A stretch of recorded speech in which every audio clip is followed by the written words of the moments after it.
Why doesn't China need to make a single public statement? Yet Nvidia can still tell the H200 has been greenlit? When will the purchase orders show up? And can that moment actually flip the AI race? Stay to the very end, because behind that one sentence is a power game of export licenses, supply chains, and an AI hunger worth hundreds of billions of dollars. The story begins at CES 2026 in Las Vegas. The stage lights flare. A giant screen flashes numbers. The tech crowd packs in tight, like everyone's breathing the same air. AI. And at the center is Jensen Huang's leather jacket, familiar as ever, walking out not just to talk about chips, but to talk about a signal. That signal doesn't come from a microphone, it comes from purchase orders inside a system. Dry, boring lines of text that can evaporate or inflate tens of billions of dollars in market cap in a single trading session. So why does the H200 make financial markets hold their breath? This is Nvidia's accelerator optimized for massive data pools, built to push throughput to brutal extremes. Even with Blackwell leading the next generation, H200 is still an engine powerful enough to run data centers 24/7 under punishing loads. For many Chinese tech giants right now, H200 isn't just a component. It's a survival key. Maybe a step behind, but still strong enough to stay in the global AI race. Because without enough GPUs, you can't train fast enough.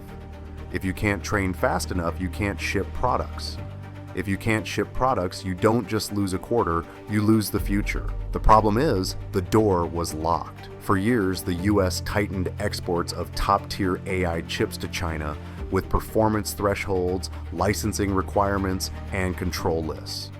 And then last year, President Donald Trump abruptly changed course, saying Nvidia would be allowed to sell H200. Sounds simple until you realize that allowed in a trillion-dollar chip world isn't a soundbite. It's paperwork, legal wording, license applications, bureaucratic timelines that can stretch long enough for customers to switch to another plan. Even Nvidia's CFO has said the US government is moving quickly to process the license requests. But the question still burns. When is it actually approved? Nvidia is still waiting. And while they wait, the market doesn't pause. Data centers must plan power, cooling, and networking. Contractors need schedules, engineers need to be hired.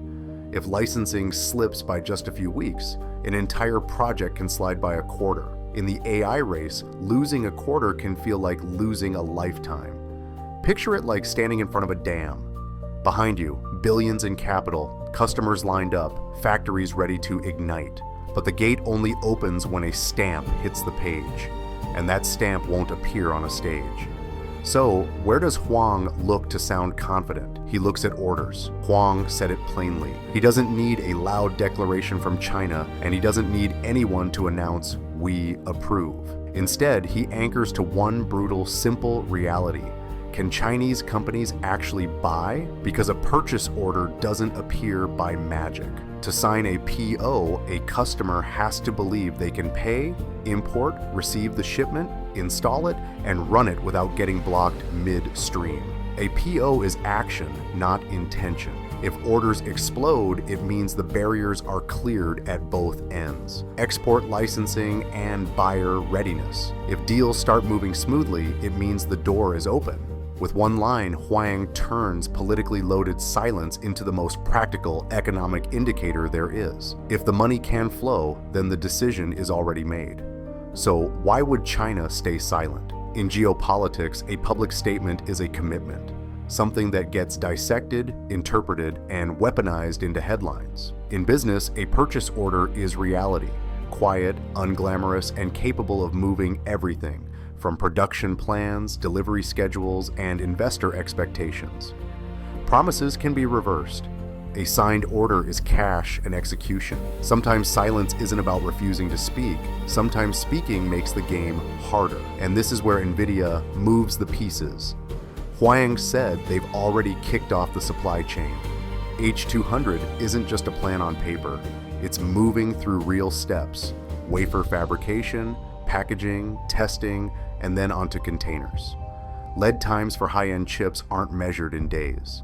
They're measured in weeks and months. If you wait for every stamp before you start, you deliver when the market has already shifted. Nvidia doesn't want to watch the window close, but Nvidia isn't stopping with H200. They also made waves by introducing a suite of 6 chips for the next generation called Vera Rubin. The message is blunt. Nvidia never stands still. They're preparing for the generation after the generation after, even while the market is still digesting what's current. They said their supply chain is rock solid, not just to ship today, but to set up the next shockwave. And every shockwave shares the same truth. More power, more electricity, more infrastructure, and a world pulled deeper into an expansion race. Zoom out even further. Nvidia is aiming for a massive $500 billion in revenue in 2026. That's not just ambition. It's a challenge. AI is not slowing down. They're already talking about data center build-outs extending into 2027, meaning customers aren't just buying chips.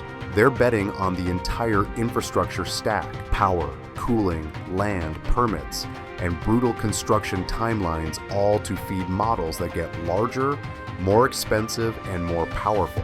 If you ask where Nvidia gets the muscle to pull this off, Huang gives one name: TSMC. He expects 2026 to explode alongside the world's most important chip manufacturer. Nvidia can design brilliantly, but if TSMC doesn't run at full throttle, the dream stays on paper. That line carries a quiet second meaning.